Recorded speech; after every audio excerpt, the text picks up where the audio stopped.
Hello, folks. It's Ethan the Farmer, and it's time for another civics lesson. We're here looking at some interesting artwork along the Susquehanna River in Pennsylvania, and I thought I'd come back and give you guys another little piece of farmer's thoughts slash farmer's civics. What I think of the civics in this country and what I think of what's going on. So, we've talked about briefly the four branches of government in some previous videos. We've talked about um, the fact that there were 9 presidents before.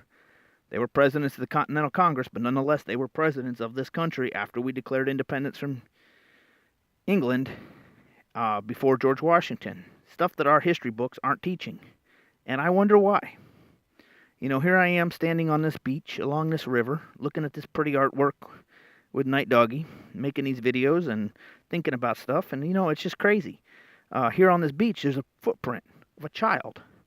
Now, I'm going to see if I can get a screenshot of it just because I think you guys should see it, but there's a footprint of a child, and that makes me think that there's been children down here, and these children, they deserve to be left in an environment that is acceptable, and something needs to change.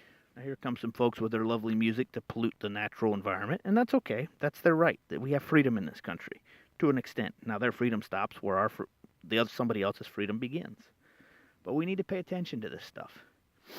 Now, I'm going to talk to you a little bit about the original 13th Amendment. How many of you folks know what the 13th Amendment is today, as we currently are taught in American high schools? The 13th Amendment, as it is written today, is the abolition of slavery. Now, what was the original 13th Amendment written by the Founding Fathers?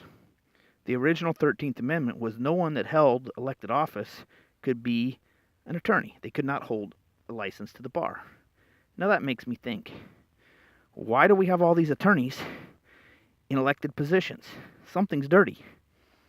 It was supposed to be law for the common man. It wasn't supposed to be elitist trade.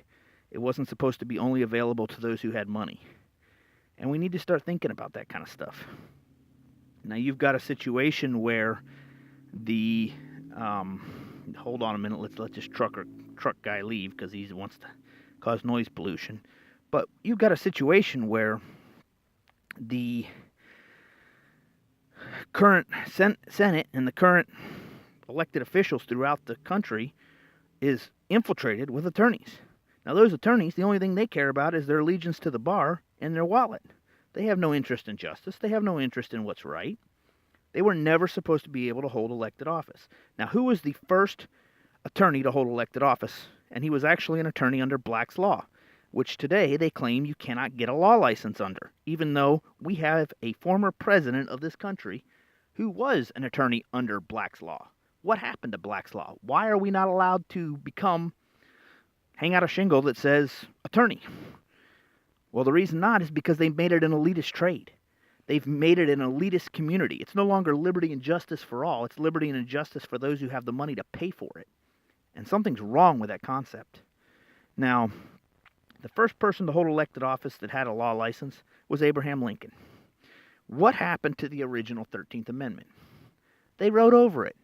What does it take to change a constitutional amendment? It takes a ratification of the states. 2/3 of the citizens have to vote in favor of changing that amendment. Now, I would like anybody, to find where they ratified getting rid of the prohibition of attorneys holding elected office as the original 13th Amendment. I'd like somebody to find that for me, because I don't think it exists. I've not been able to find it. So that tells me that all of these attorneys that are holding elected office are actually federal criminals, because they are violating the law as it is written. That law should have never been changed. If the law was never abolished or never changed, then it still exists under the American justice system, the American legal system. Something is wrong. So, folks, I'd like you to go out there and tell 3 people today about what's going on with our country. It's time we get involved in taking back our farms, our food, our families, and our freedom. This has been a civics lesson from Ethan the Farmer. This is just my thoughts on what's going on in our country and the civics and the history of this great nation. Good day.